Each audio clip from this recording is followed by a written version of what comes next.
Breaking news, Disney tapes, transgenderism, Jew people, and other stuff from James O'Keefe. Sums it up, doesn't it, really? Let's watch. Wow. So you think that they wouldn't hire a C-suite who's not white or not Jewish? In entertainment, no. There's also a slight glass ceiling for that. I feel like it's not, there's a glass ceiling. It's not quite like being breached yet. You're not going to see a CFO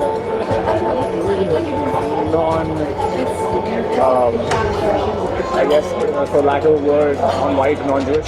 Unless you are a white Jewish man, well, you're likely never going to see Disney's C-suite.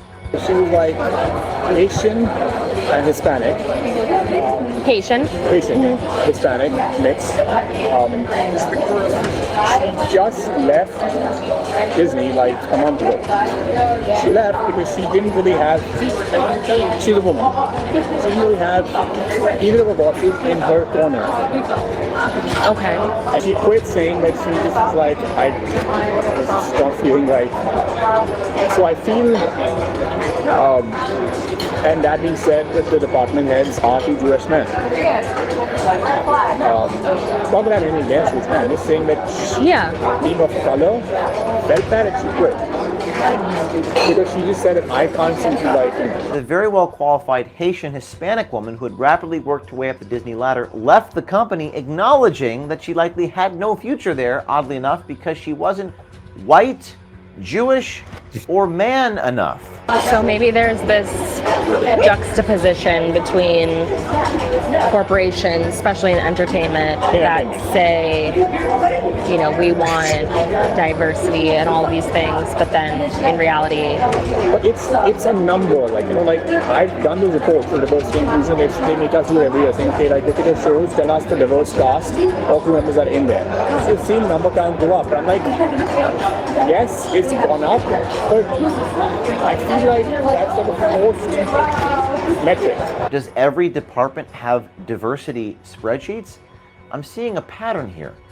And that is from Disney's hiring practices. what about like the LGBTQ? I want to see them do it more in like the kids' shows. I agree. Yeah, it's the way the world is. You can't like pretend it doesn't exist, right? Yeah. And say like, oh, we're just going to show like one section of society. That's all the world is. The world is like full of everybody. Right. And that should be on screen. So Disney's philosophy is that you're never too young to learn about the LGBTQ agenda. Do you think? Oh, I didn't know if you guys wanted me to pause for a moment or. no, I think watch a little bit more. Bob Iger is corrupt. Now, yes. Now he just wants to stay in power. He, like many, believe Bob Iger is corrupt. And if you look at the recent filings of Disney shareholder Nelson Peltz, it seems others carry the same sentiment.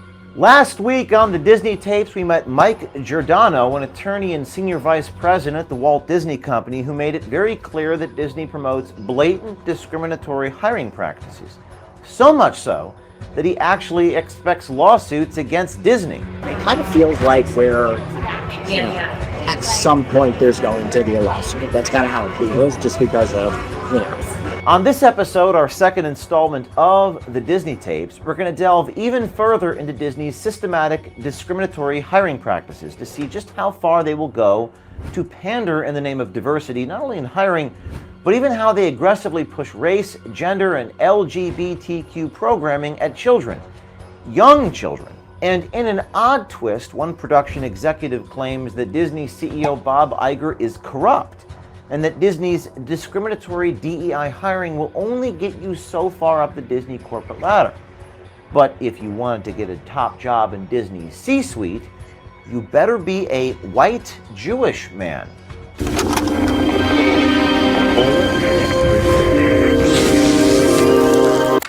Now let's pick up where we left off last week. Remember? Thoughts? Holy shit!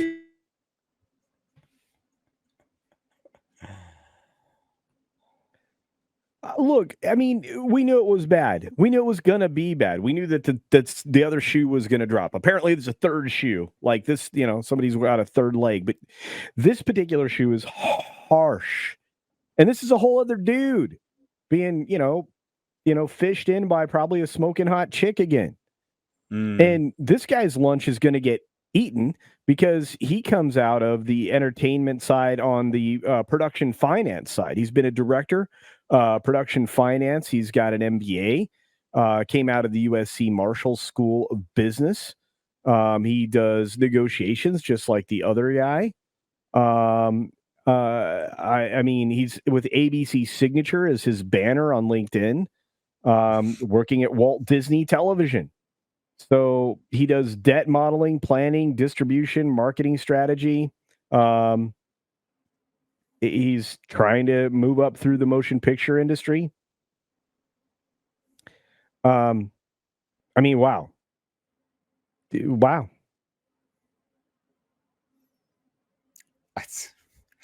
You ain't going all the way if you ain't was it white man or Jewish? Was it? What did he say?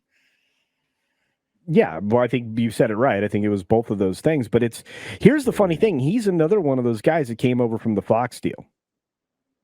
Ah, was it? Oh, yeah, he worked for Fox, then Miramax, then back to FX Networks, which is Fox, Fox Searchlight, then Walt Disney Studios. That's not. Yeah. It's not technically true though, because Victoria Alonso, she would have gone up to the C-suite level, wouldn't she? Yeah, but like on the bottom rung there. Mm. Tom, what do you reckon about this? Tom? I'm just in shock of how much we're getting. I mean, he teased a little bit about this, but if this guy's really going to throw Bob under the bus, this is really going to get interesting, especially when he's bringing up words like corruption and other things like that. And I know James O'Keefe can kind of oversell some of this. Yeah, but he's hyperbole. Yeah. But Tom, this is another time, and correct me if I'm wrong, this is over 20 minutes again, so we've got probably, 90 seconds of commercial? Tom? Probably. We get like 15 minutes worth of actual stuff, usually, it seems like. So we'll have to see what he has here. I mean, I'm just curious. Flabbergasting. Fast forward. I can hear myself. Fast forward to about 9 minutes 30 into it, Tom. Yeah.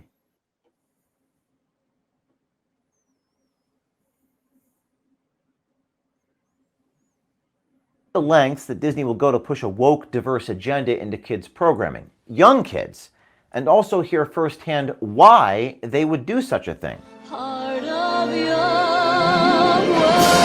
According to Disney Dave, it's a good idea to get younger kids introduced and educated on the ways of LGBTQ. What about like the LGBTQ? Yeah. I want to see them do it more in like the kids' shows. That'd be great. Yeah. Are you asking me on a date? Your pulse and heartbeat have quickened. No. It's the way the world is. You can't pretend it doesn't exist, right? Yeah. And say we're just going to show one section of society. That's all the world is. The world is full of everybody. Right. And that should be on screen.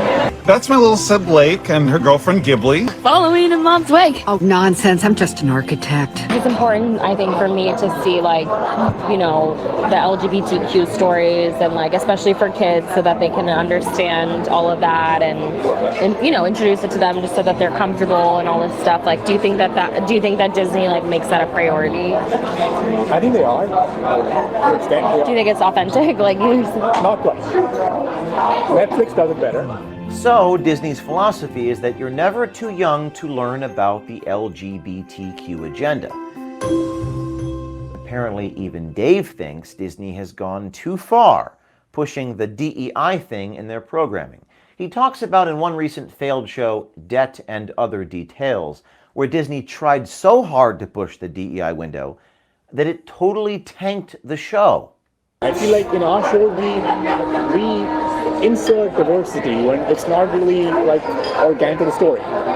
You think? It's You think? It's painfully obvious that it's in everything now. It's not organic. We're well aware. You think? You bloody buffoon. You maroon. What? Yeah, I would have thought that the LGBTQ thing would have been a bit more shocking. Well, that wasn't that shocking, to be fair. That wasn't a good revelation there. But this is quite interesting. The the fact that a woke tard is like, oh, actually, yeah, it's not very organic. Like, that's when you know it's real bad. If a woke tard is like, yeah, I don't think it's that organic, actually. Because they think anything's organic. I think this is more revealing than anything else. That stands out. Like, this just feels. Yeah, no, I mean, and we have Nick here. How you doing, Nick? Hey. Yeah, I just watched this earlier today when it dropped. Some very revealing stuff. And quick little sneak peek. We got something huge coming this Thursday on the channel that has to do with this stuff right here. All right. Well, I'm not gonna go into details, but let's keep watching then and see some more stuff here. It's like a weird orchestrated. Yes, that's the word, orchestrated, right? Like we did a show called Death and Other Details. What's it called? Death and Other Details. Okay. It just came out a couple months back. Now it's a whodunit. A good star cast. The main lead was a really big actor. He is a very big actor. Okay. It flopped. The audience didn't connect. According to Dave, the cause and failure of one of Disney's many flops was again attributed to trying to force DEI into programming where it was not only out of place, it was highly inauthentic. It happens. Yeah. But, if you did the analysis, the post-mortem of it, you're just like, why? Because the story, they just tried to feed in so much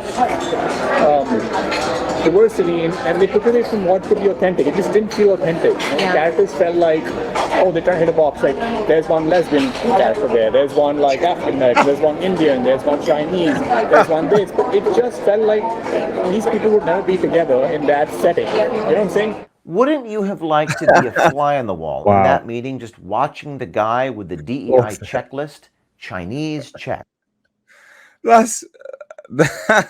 Diversity is a myth anyway. Cultures just create enclaves within societies. They don't mix. There is no. The multiculturalism is a complete myth. It's not what happens. Yeah. Demonstrably, what happens is enclaves of people just congregate towards one another of their own kind rather than actually mix. So funny. So it funny. Even happens among people in the same race. Yeah, I like the fact that he's like, oh, we got a checklist. Yeah, that's what everyone else says. Like, oh, we're gonna have this gay, black, trans, lesbian now. Good, excellent, I guess. Like, this is hilarious. They're just saying what we say. Yeah. What's funny about what you're saying, Nate, is true. Like, even among, okay, here's a funny story. Like, when they were making the original Planet of the Apes films, they noticed that all of the apes, depending on which version of the ape they were, they would all congregate together. So, like, all the gorillas would hang out together, all the orangutans would hang out together, all the chimpanzees would, like, it's this thing that you're just a natural instinct. Even when you know it doesn't matter what color you are underneath, where you come from underneath, any of that crap, they just all got together because they were in the same group, right? It's just part of our natural instinct. So funny. Let's play a bit more.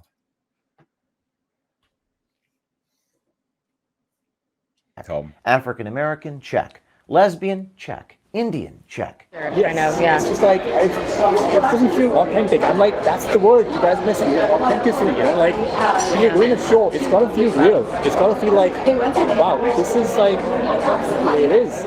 Really? At what point do they realize that DEI just isn't working for the audience or for the shareholders? On top of all of this, Disney executive Dave even tells our undercover journalist how he feels Elon Musk doesn't believe in free speech and is only out there to seek attention. Something that was like, obviously there's all this drama with Bob Iger and Elon Musk and like all this stuff, and like I was reading something because people have come down on Disney. He does stuff for like publicity. Okay. But it works for him. Absolutely. I don't think what he says literally. Like Elon believes this. Do you think he actually believes in free speech? No. No. He doesn't. Alright, so his biggest thing was I want free speech, right? Right. People joined Twitter and started impersonating him. He blocked those people from Twitter. Now, How dare they? how's that free speech? Yeah. So I'm like, you're the owner, you can make up rules as you go. Like, free speech means anything. Free speech. If I want to impersonate you, I should be allowed. Right? That's your whole speech, right? Yeah. Unfettered access to whatever you want to say. What do you think Elon's motive is? Attention. Attention? You think he cares that much about attention? He's a narcissist. What he cares about that? He's got big ego. You feel that. People like him love spotlight. He wants to be in that news. He wants to be in the front page every day saying, Elon Musk did this, Elon Musk said that. That gives him energy. I've seen people like that. Honestly, I could give a shit what this guy thinks about Elon Musk. Like, yeah. Yeah, I mean, this is wholly irrelevant. I think he has a point in some way. I've always said I don't think Elon Musk is for free speech anyway, but we'll fast forward to 1545 and play it from about here. Established that it's almost impossible to get hired and or promoted at Disney as a white man. You know, I've been at the company 11 years now, so I have friends in HR and I have friends in those divisions, and they're like, look, nobody else is going to tell you this, Mike, but they're not considering any white males for a shop. They're just not. That's not what they want. And of course, we heard how Disney even bonuses executives for hiring non-whites. There's literally like a percentage of my bonus at the end of the year is theoretically based on whether I have hired, supported, mentored people who bring diversity. Whether you, what kind of mentor? What do you mean? Like if I've done things to help further the careers of people who bring diversity. Oh wow! That's hiring them or helping them to get promoted or mentoring them. That is until you apply for a job in Disney's coveted C-suite where their top executives hang out. Though Disney makes a big show of pushing diversity, equity, and inclusion across middle management and even in their casting and staffing of their productions, Dave Macker claims that Disney has a glass ceiling when you get to the top, and you have to be a white Jewish man if you want a shot at making it into the C-suite. It was really cool to hear that, you know, that they take that into consideration, like, you know, bringing in people from diverse backgrounds and that kind of thing. There's also a slight glass ceiling for that. I feel like it's not, there's a glass ceiling. It's not quite like been breached yet. You're not going to see a CFO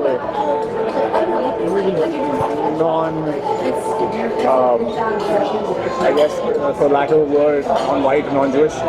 Dave goes on to point out that the tech industry is run by Indians and the entertainment business is run by white Jewish men. And that unless you are a white Jewish man, well, you're likely never going to see Disney's C-suite.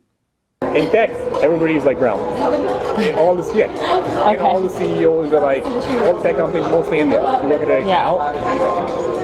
So you think that they wouldn't hire a C-suite who's not white or not Jewish? In entertainment, no. That is, but it's not just us. It's like every studio you look at, you'll find Indians pretty much higher there. You find like chief technology officer, he'll be Indian, obviously technology, right? He even claims that a very well qualified Haitian Hispanic woman who had rapidly worked her way up the Disney ladder left the company, acknowledged to about 19 minutes in.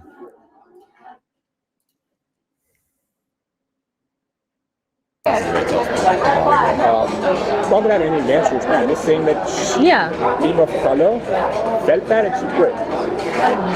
Because she just said, I can't seem to like him. So having heard all of this, what do you think Dave thinks of Disney's CEO, Bob Iger? Do you think Bob Iger is corrupt? Now, yes. Now he just wants to stay in power.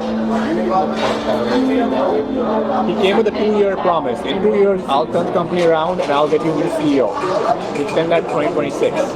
He got rid of a few people who were like, who could have been against him. He got rid of her. Like one CFO, Christine McCarthy. She was the CFO of Disney. He got rid of her. That's why I felt like, okay, I see this. Like she's removing any potential threat. She could have been CEO. Yes, you heard that right. He, like many, believe Bob Iger is corrupt. And if you look at the recent filings of Disney shareholder Nelson Peltz, it seems others carry the same sentiment. Do you think Bob Iger is corrupt?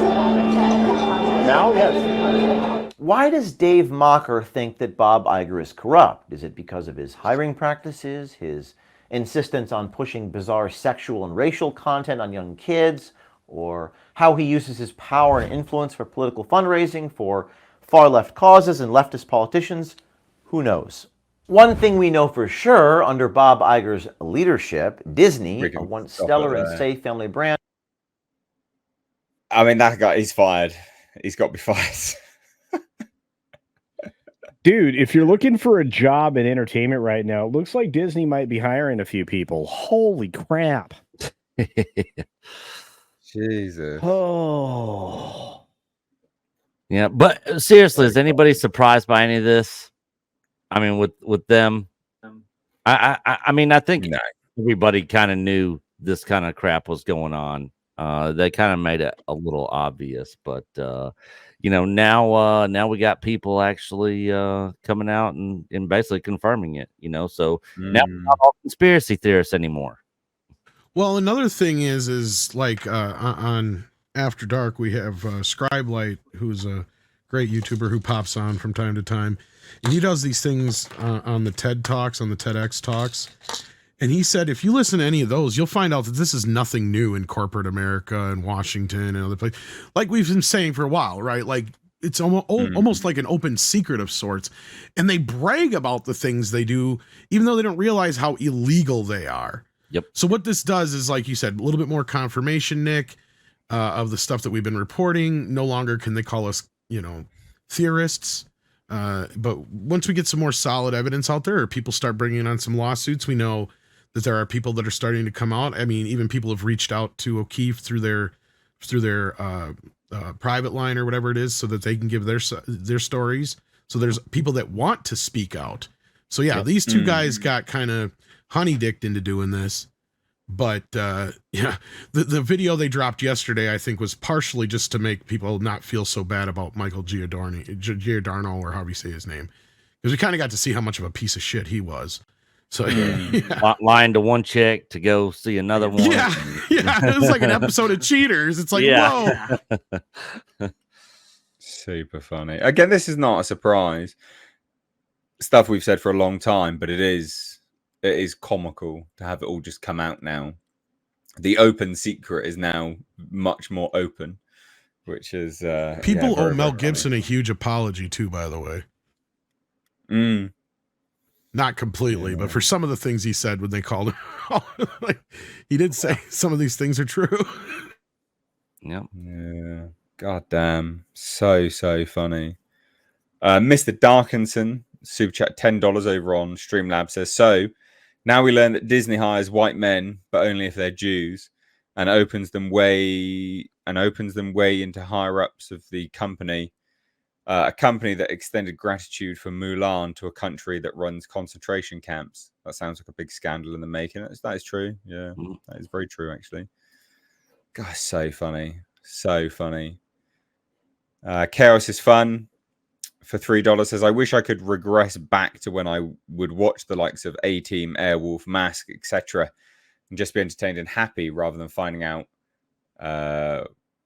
something hates me this week for being a white bloke, or why something hates me this week for being a white. Yeah. This is hilarious. And John Platt has gifted 1 membership to the channel, so thank you so much, buddy. Do appreciate that. Anything else to add to this? I think that speaks for itself, really, doesn't it? The aftermath is what's going to be funny. Yeah, I mean, this is rather shocking, and of course, this this Sohrab Makar, whatever he calls himself, he's done, and there's going to be somebody else that's going to be done. I promise you. I also predict that the next video we see from O'Keefe Media Group is James O'Keefe chasing this guy down the street. Yeah. Yeah. I actually heard from somebody in the know that Giordani guy was getting fired yesterday morning. Well, this guy's going to be hot on his heels. So, Mhm. oh, that's fucking funny. So funny. Right. Well, I think we will move on now.